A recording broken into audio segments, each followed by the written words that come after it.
सुप्रभात मित्रों, सार्थक government job point YouTube channel आप सभी लोगों का हार्दिक स्वागत करता है। 9721411385 ये मेरा व्हाट्सअप नंबर है। आप इस पे super TET, TGT, PGT, LT, UGC NET, JRF, UP constable, SDI, GIC, UP triple SC से आने वाली तमाम भर्तियों की परीक्षा नोट्स आदि प्राप्त करके अपनी सफलता को सुनिश्चित बना सकते हैं।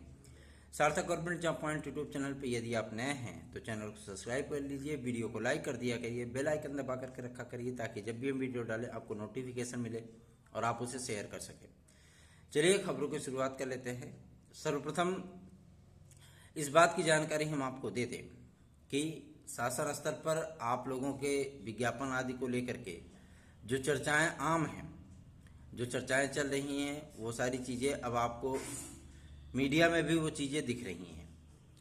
जिस तरीके की अफवाहें सोशल मीडिया आदि पर थीं कि चयन बोर्ड भंग होगा, नया शिक्षा सेवा चयन आयोग बनेगा, मैंने पहले ही इन सारी खबरों का खंडन कर दिया था कि माध्यमिक शिक्षा सेवा चयन बोर्ड एक बार फिर से बहाल होगा और उसी से आपकी पुराने पैटर्न पे ही भर्तियां होंगी। कुछ लोगों ने तो 15 अप्रैल से जो है नई शिक्षा नीति को लागू कराने का एक सजेशन दे दिया था कि नई शिक्षा नीति लागू होने चल रही है 15 अप्रैल से। उस खबर का भी हमने खंडन किया कि ऐसा कुछ नहीं है। जो चीज़ें हैं वो 2024 के बाद से ही लागू होंगी। नई चीज़ें 2024 के बाद से आपको देखने के लिए मिलेंगी। सर्वप्रथम जो चीज़ें आज चल रही हैं, जो चीज़ें हो रही हैं, उनके बारे में बता देना आपको हमारा दायित्व है। एलटी ग्रेड और जीआईसी प्रवक्ता के साथ साथ जो पीसीएस का विज्ञापन आया था 250 पदों पर, फिलहाल इसमें पदों की संख्या बढ़ने चल रही है। लगभग आपके पदों की संख्या जो है वो 650 होगी, ठीक है ना। और इसमें कम से कम आपको मतलब 400 पद जो है वो और एक्स्ट्रा ऐड किए जाएंगे इसमें। और एसडीएम के अभी जो 39 पद हैं, एसडीएम के भी पद बढ़ाए जाएंगे और ये पदों की संख्या लगभग 58 जाएगी, ठीक है ना। तो इसमें आपको परेशानी या निराश होने की आवश्यकता नहीं है। एबीएसए के भी पोस्ट को बढ़ाया जाएगा, एआरटीओ के भी कुछ पद बढ़ेंगे, साथ ही साथ जो है आपके डिप्टी एसपी के भी पद बढ़ेंगे। तो जो नए अध्याचन प्राप्त हुए हैं विभागों से, उसको ऐड न करते हुए विज्ञापन निकाला गया था, लेकिन उस विज्ञापन में स्पष्ट उल्लेख किया गया है कि पदों की संख्या घट बढ़ सकती है। तो घटेगी तो नहीं, लेकिन बढ़ेगी जरूर।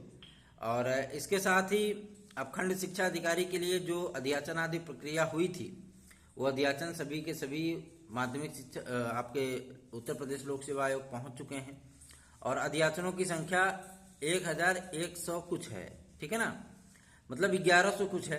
तो देखते हैं कितने पदों पर विज्ञापन जारी होता है।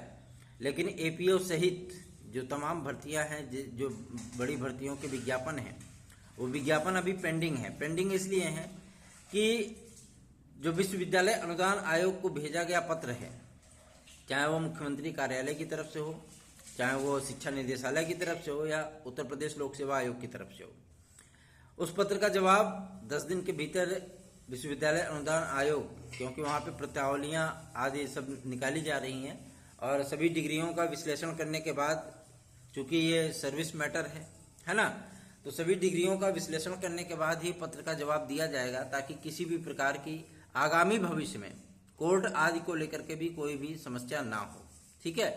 तो इसके लिए आप लोगों को थोड़ा सा इंतजार करना होगा और जब तक इस मामले का निराकरण नहीं होता, आपकी एलटी ग्रेड और जीआईसी प्रवक्ता के साथ खंड शिक्षा अधिकारी, एपीओ आदि की वैकेंसी वो जो है अभी पेंडिंग में रहेगी, लटकी रहेगी। जैसे ही ये मामला क्लियर होता है, आपके सारे विज्ञापन वो जारी कर दिए जाएंगे। सर्वप्रथम जो विज्ञापन आने चल रहा है आपका, वो एलटी ग्रेड और जीआईसी प्रवक्ता ही है। जो हमसे निकटता रखते हैं वो विद्यार्थी बहुत अच्छी तरीके से इस बात को जानते हैं कि हमने उनको पहले ही बता रखा है कि जो विज्ञापन आने वाला है वो एलटी ग्रेड जीआईसी प्रवक्ता है। और अमूमन जो है जो बातें सामने आ रही है अधिकारियों के माध्यम से, जनप्रतिनिधियों के माध्यम से, उस बात की जानकारी प्राप्त हो रही है कि एलटी ग्रेड और जीआईसी प्रवक्ता का जो प्रीलिम्स एग्जाम है ना, एलटी ग्रेड तो वनडे एग्जाम ही होगा, लेकिन जीआईसी प्रवक्ता का जो प्रीलिम्स एग्जाम होगा 28 अक्टूबर को जो आपकी जीआईसी प्रवक्ता हुई थी, उसके साथ ही साथ जो है आपका मेंस के पहले आपका एक प्री भी हो जाएगा। अगर आप 31 तारीख को, 31 या 30 सितंबर को आप जो है मतलब देने जा रहे हैं मेंस इसका, है ना, जीआईसी प्रवक्ता का मेंस होगा, उसके पहले आपकी जीआईसी प्रवक्ता 2022 का प्रीलिम्स भी हो चुका होगा। मतलब आपको एक अवसर के बाद दूसरा अवसर भी आपके लिए खड़ा रहेगा। तो इन सारी चीज़ों को ध्यान में रखते हुए आप लोगों को अपनी तैयारियां मजबूत बनानी है, अपनी तैयारियां करनी है, ताकि इस निराशा के वातावरण में आपको सफलता का एक उम्मीद दिख सके, एक किरण दिख सके। आगे बढ़ते हैं और बात कर लेते हैं आपके टीजीटी पीजीटी के लिए। देखिए, हमने आपसे पहले ही कह दिया था कि माध्यमिक शिक्षा सेवा चयन बोर्ड में सदस्यों की नियुक्ति आदि की प्रक्रिया आरंभ हो चुकी है। उसके बाद आपको मीडिया में भी, समाचार पत्रों में भी ये चीज़ें देखने के लिए मिली, शासन की तरफ से विज्ञापन आदि भी देखने के लिए मिला, सारी चीज़ें आपको देखने के लिए मिल गई। और हमारी इस बात पे जो है शासन की तरफ से मुहर लग गई कि आपको जो सूचनाएं प्रदान की जाती हैं सचिवालय से, जो सूचनाएं प्राप्त होती हैं, जो सूचनाएं लोक सेवा आयोग से प्राप्त होती हैं, SCRT से प्राप्त होती हैं, इन सारी सूचनाओं के पीछे सत्यता होती है, तथ्य होते हैं, तार्किकता होती है, तभी आपको कोई सूचना प्रदान की जाती है। टीजीटी पीजीटी के नए विज्ञापन के लिए और रुकी हुई प्रक्रिया को बहाल करने के लिए तमाम तरीके की जो बातें हैं वो सारी चीज़ें की जा रही हैं। चूँकि अभी माध्यमिक शिक्षा सेवा चयन बोर्ड में एक केवल जो है मतलब सचिव महोदय ही रह गए हैं, है ना। और अभी आपने मतलब देखा रहा होगा समाचार पत्रों में ये भी दिया जा रहा था कि अभी एक सदस्य बाकी है, लेकिन ऐसा कुछ है नहीं, है ना। और अध्यक्ष महोदय सहित सभी लोग रिटायर हो चुके हैं।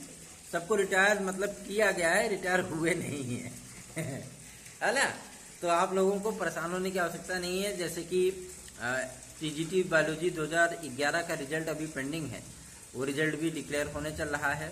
बहुत जल्दी उनके साक्षात्कार आदि के कार्यक्रम भी स्टार्ट कर दिए जाएंगे, उनका साक्षात्कार भी होगा, सारी चीज़ें स्पष्ट है। और आपका नया विज्ञापन भी शीघ्र जारी होगा।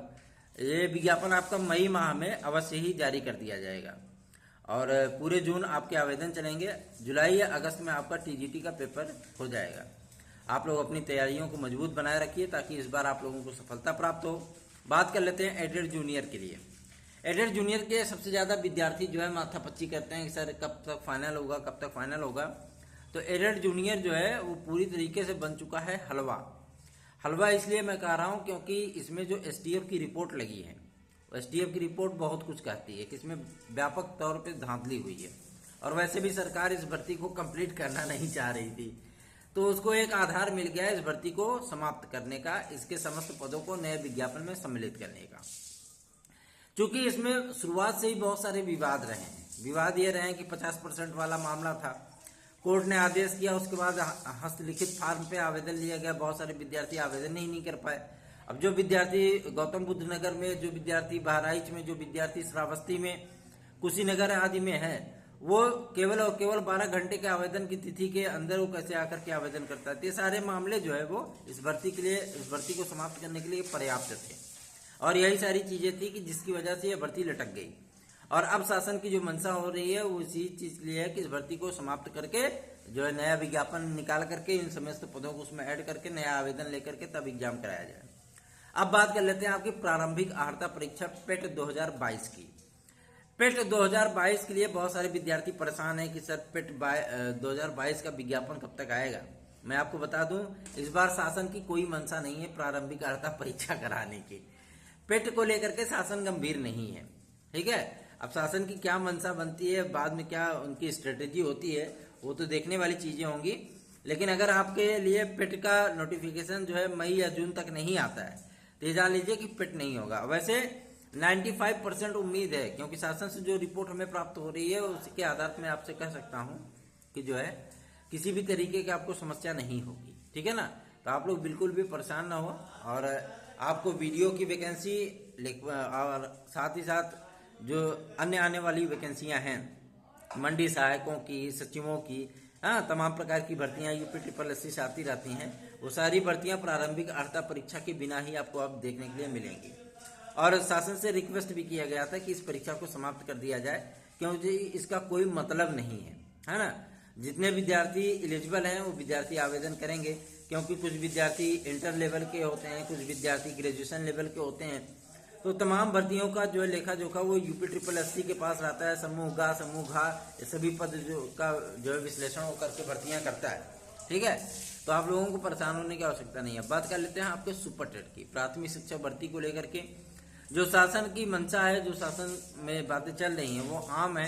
इसीलिए आम है कि बीएड का ये जो मामला चल रहा है सुप्रीम कोर्ट में, साथ ही साथ आपका हाई कोर्ट में भी एक मामला चल रहा है जिसकी तारीख कल लगी थी, लेकिन ज़्यादा कुछ हुआ नहीं। और सुप्रीम कोर्ट में भी 27 तारीख को सुनवाई होनी है। तो जैसा कुछ भी उधर से डिक्लेयर होगा, डिक्लेयर होने के बाद आपका सुपर टेट का विज्ञापन आएगा, क्योंकि टेट का मामला क्लियर हो गया। अब सुपर टेट का जो है मतलब वो सारी चीज़ें होनी है, ठीक है। तो आपको परेशान होने की ज़रूरत नहीं है। मई तक आप वेट करिए, मई में आपका ये विज्ञापन आएगा सुपर टेट का। लगभग आपको 56,000 से लेकर के 74,000 पदों के बीच में ये आवेदन देखने के लिए मिलेगा। तो किसी भी तरीके की आपको समस्या नहीं है। आप लोग अपनी तैयारियों में जुटे रहिए, लगे रहिए, क्योंकि इस बार आपको एक सीट अपनी सुनिश्चित करके अपनी सफलता को सुनिश्चित बनाना है। और जिस तरीके के डिप्रेशन भरे खबरें जो है प्रिंट मीडिया में, समाचार पत्रों में आज मैंने देखा कि निराशा में विद्यार्थी जो है वो आत्मघाती कदम तक उठा रहे हैं। मैं ऐसे विद्यार्थियों को ये कहना चाहूँगा कि जिंदगी का एकमात्र मकसद केवल सरकारी जॉब ही नहीं होना चाहिए। आप बहुत सारी चीज़ों को अपने आप को मोटिवेट करके भी आगे बढ़ सकते हैं। उसका एकमात्र वजह यही होती है कि आपको जो चीज़ें, जो कार्य करने हैं वो कार्य आप अपने संतुष्टि के लिए कीजिए। आप जो तैयारी कर रहे हैं आप संतुष्ट हो, आपको सफलता मिलती है या नहीं मिलती है वो डजंट मैटर, वो आप अपने कर्म पे छोड़ दीजिए। लेकिन अपने आत्मबल को कभी भी कमजोर मत होने दीजिए, क्योंकि आत्मबल यदि आपका कमजोर हुआ तो आप आत्मघाती कदम भी उठा सकते हैं। बहुत सारे ऐसे दौर आते हैं जो कि आपको निराशा देके जाते हैं, और लेकिन एक दौर ऐसा भी आता है जो कि आपको जिंदगी भर की मुस्कान भी देकर के चला जाता है। तो ऐसा कोई कदम उठाने से पहले एक बार अपने माता पिता के विषय में, एक बार अपने घर परिवार रिश्तेदार के विषय में आपको अवश्य ही सोच लेना चाहिए कि क्या हमारे जाने के बाद क्या उनकी क्या स्थितियां होंगी, है ना। तो आपको ऐसे चीज़ों से दूर रहना चाहिए। और अपने आत्मबल को, यदि आपका आत्मबल कमजोर पड़ता है तो आप मधुर साउंड में जो है संगीत आज सुने, अपनों यार दोस्तों के बीच में अपने टाइम को एक्सपेंड करें, अपने परिवार के बीच में चले जाएं कि किसी भी प्रकार की मानसिक विकृति से आप उससे अपने आप को बचा सकें और आत्मघाती कदम आदि ना उठाएं। मेरी आप लोगों से विनम्र निवेदन है। बने रहिए सार्थक government job point YouTube channel के साथ। ये चैनल हमेशा से ही आपकी समस्याओं के समाधान का चैनल है और आपकी बातों को मजबूती के साथ शासन प्रशासन तक पहुंचाने वाला चैनल है। धन्यवाद। आप सभी का दिन शुभ हो।